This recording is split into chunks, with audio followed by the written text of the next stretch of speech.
Assalamualaikum warahmatullahi wabarakatuh. Perkenalkan, nama saya Ardian Sajana Nugroho dengan MC1C023039. Di sini saya akan menjelaskan materi mengenai cara menghitung pajak, norma penghitungan, dan cara menghitung pajak dengan norma penghitungan. Di sini pada cara menghitung pajak.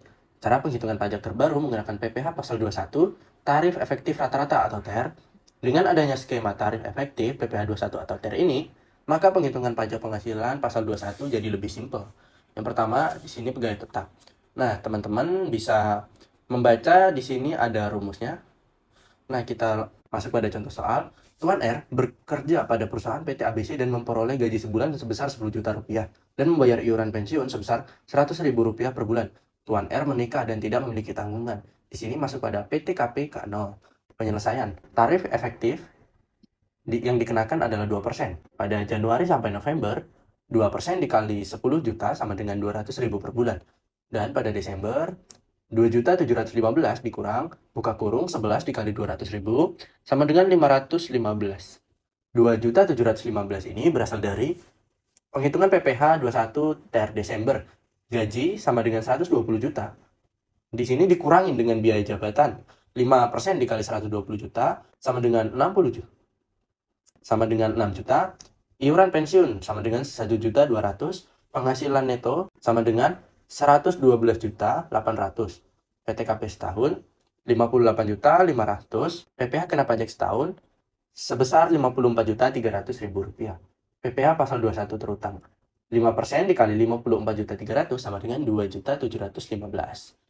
PPh pasal 21 terutang 5% dikali 54.300 sama dengan 2.715.000 rupiah. PPh 21 Januari sampai November sebesar 2.200.000 dan PPh pasal 21 masa Desember sebesar 515.000. Pegawai tetap. Nah, di sini teman-teman juga bisa membaca rumusnya di sini. Masuk pada contoh soal. Tuan B bekerja pada PT I pada bulan Juni 2024. Tuan B melakukan pekerjaan perakitan bingkai foto selama 10 hari. Atas penyelesaian pekerjaan tersebut, Tuan B menerima atau memperoleh penghasilan sebesar 4.500.000. Di sini penyelesaiannya, ini kan jumlah penghasilan bruto sehari sebesar 4.500.000 rupiah. Nah, dia bekerja selama 10 hari, jadi dibagi dengan 10, hasilnya 450.000 rupiah. Itu bayaran seharinya. Penghitungan PPh pasal 21 menggunakan tarif efektif harian. Sama dengan 0% dikali 450.000 rupiah sama dengan 0%. Nah, 0% di sini karena penghasilannya kecil dari 450.000 atau pas kan. Jadi dia 0% gitu. Lanjut pada bukan pegawai. Di sini teman-teman juga bisa melihat pada tabel di sini. Masih pada contoh soal, Tuan A adalah seorang pengacara memperoleh imbalan dari PTH untuk menangani kasus hukum di perusahaannya. Tuan A mendapat imbalan sebesar 400 juta rupiah. Penyelesaian DPP atau dasar pemotongan dan pengenaan pajak penghasilan pasal 21 atas penghasilan yang diterima atau diperoleh Tuan A adalah sebesar 50% dikali 400 juta rupiah sama dengan 200 juta rupiah. Penghitungan PPh pasal 21 tetap menggunakan tarif pasal 17 UU PPh. Lapisan 1 sama dengan 5% dikali 60 juta sama dengan 3 juta. Lapisan kedua 15% dikali 140 juta sama dengan 21 juta. Total pemotongan pajak yang dilakukan PTH adalah 24 juta. Lanjut, di sini subjek lainnya. Nah, teman-teman bisa melihat pada tabel ini rumusnya. Contoh soal. Tuan H, seorang anggota komisaris di PT KKK yang berstatus menikah dan memiliki 1 anak. Selama 2024, Tuan H hanya menerima penghasilan berupa honorarium dari perusahaan sebesar 80 juta pada Desember 2024. A. Atas penghasilan yang diperoleh Tuan H dari PT KKK tersebut, maka berikut penghitungan pajak penghasilannya.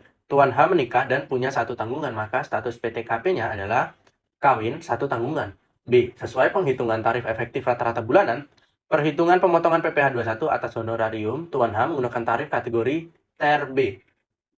C. Tarif TER kategori B untuk status kawin 1 tanggungan dari penghasilan 80 juta sebesar 23%. Maka penghitungannya sebagai berikut. Penghasilan bruto dikali tarif efektif bulanan sama dengan 80 juta dikali 23% sama dengan 18 juta, 400.000 rupiah. Lanjut pada materi selanjutnya, norma penghitungan penghasilan neto. Norma penghitungan adalah pedoman untuk menentukan besarnya penghasilan neto yang akan digunakan untuk menghitung besarnya pajak penghasilan terutang yang harus dibayar oleh wajib pajak. Penggunaan norma penghitungan pada dasarnya dilakukan lantaran tidak terdapat dasar penghitungan yang lebih baik, yaitu pembukuan secara lengkap. Ketentuan yang mengatur tentang NPPN terutang dalam pasal 14 Undang-Undang Nomor 36 Tahun 2008 tentang pajak penghasilan atau PPh.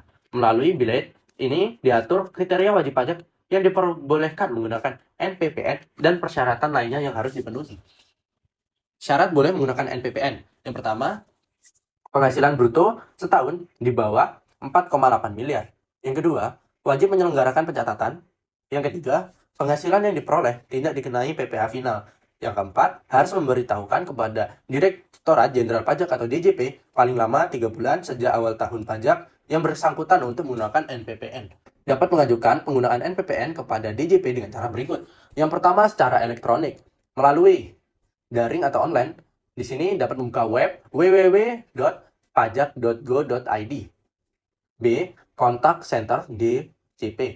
C. Saluran tertentu lainnya. Yang kedua, langsung ke KPP atau KP2KP tempat wajib pajak terdaftar. Yang ketiga, melalui pos dengan bukti pengiriman surat. Dan yang keempat, melalui perusahaan jasa ekspedisi atau jasa kurir dengan bukti pengiriman surat. Contoh situasi yang tidak diperbolehkan penggunaan NPPN. Yang pertama, dianggap memilih menggunakan pembukuan. Apabila wajib pajak tidak memberitahukan kepada DJP untuk menghitung penghasilan netonya menggunakan NPPN, maka dianggap memilih menggunakan pembukuan. Yang kedua, penggabungan penghasilan neto dari beberapa usaha yang dimiliki.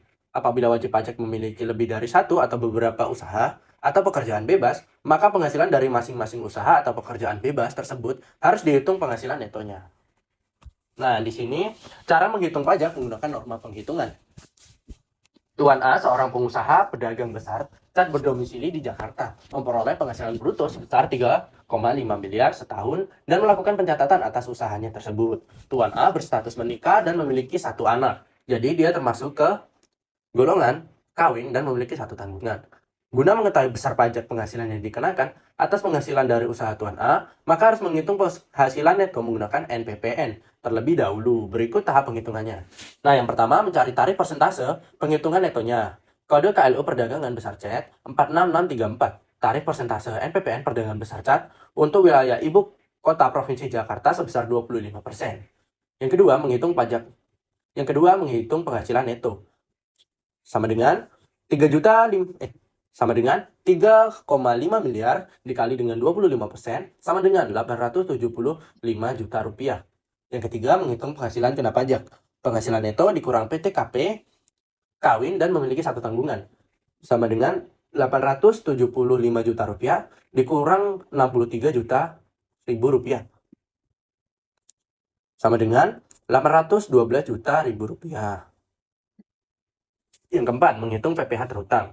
Penghasilan kena pajak dikali tarif umum pasal 17 UU PPh.